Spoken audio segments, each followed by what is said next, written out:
So, kamusta mga paps? This is Vin Echo, and for today's video, dito tayo sa may Antipolo area para mag-shoot ng prenup.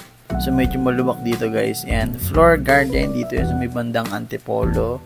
Medyo malubak lang guys kasi medyo malupa pa. Pero yan, nakarating kami agad ng maaga.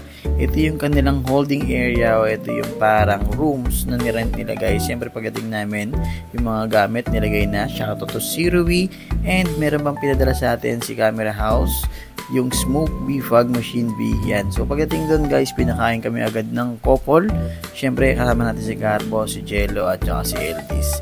Gagawin natin ngayon is prenup photoshoot and prenup video shoot. So nag-start kami agad after nila mabihisan at ma-makeupan guys. Bumaba kami sa area kung saan muna mas mababa para at least hindi na kami mahirapan pag-akyat after namin ng mga ilang shoots.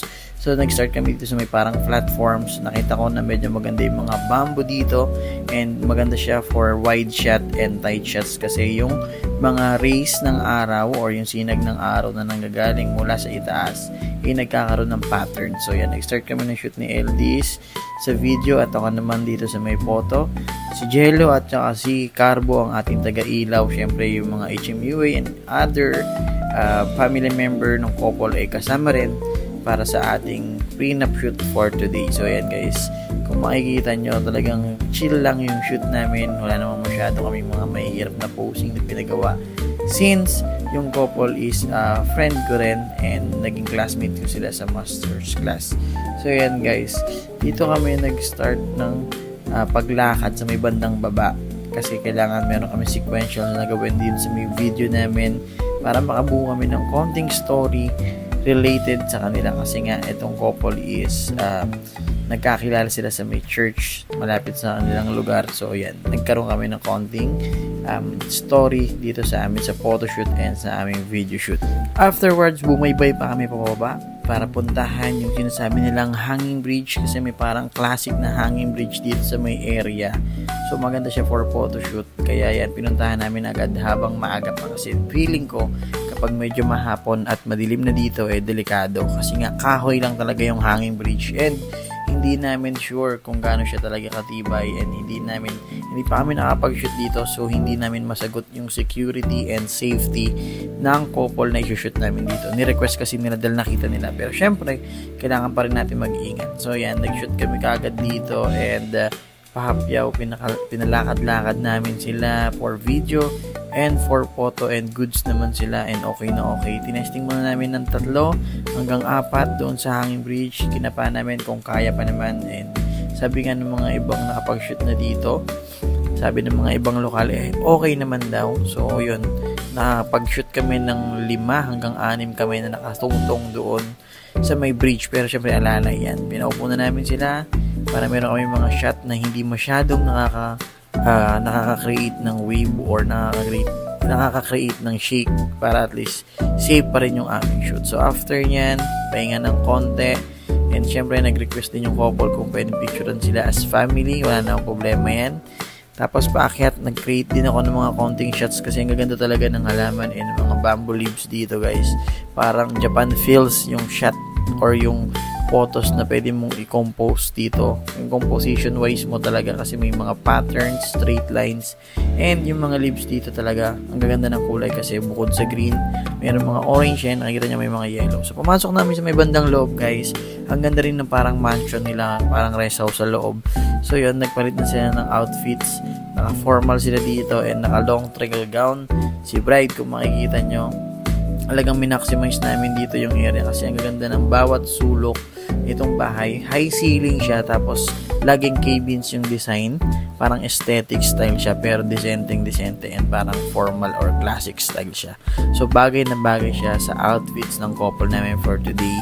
And nilagyan natin ng mga konting twist or konting good composition para makakreate tayo ng drama. Siyempre from other side to another side, nag-create tayo ng shots para makapag-create tayo ng good composition and hindi mawawala yung off-camera flash or yung ating strobe na portable na dala-dala natin. Yan, hawak yan ni Carbo lagi. Wirelessly yan, nakokontrol natin. So, nakaka-create siya ng drama at magandang ilaw. So, dito sa may bandang baba, napakalawak din. Ang daming mga antique na gamit. and napakinabangan talaga ito sa video. And at the same time, ang ganda ng tama ng araw na nanggagaling sa window side, which is parang glass panel din kasi ito. Hindi kasi siya full wall, or hindi siya parang concrete wall, kasi yung side niya may salamin na nakatutok siya sa side na may araw. So yan, ginamit din namin yung bar type sa side. Inilawan na lang namin para kunyari nag-wine sila dyan, kunyari umiinom sila ng something para makakreate kami na parang nagde-date sila. And lumabas na kami guys para at least meron din kaming shot na palabas sila dito sa may bandang harap ng mansion. Yan yung mansion guys, 2 stories lang siya pero malawak yan sa loob, may mga rooms, and sa likod niya may swimming pool na nagamit namin afternoon, mga around 5:30 to 6 PM kasi ang ganda ng bagsak ng sunset doon guys. Kung makikita nyo, ang ganda mag-create ng strobe shot or makapag-create ng strobist photos para makombine mo yung sunset at saka yung ilaw mo sa harap. So yan, nag-video si Eldis, nag-picture na rin ako kasi mabilis lang talaga mawala yung sunset dito.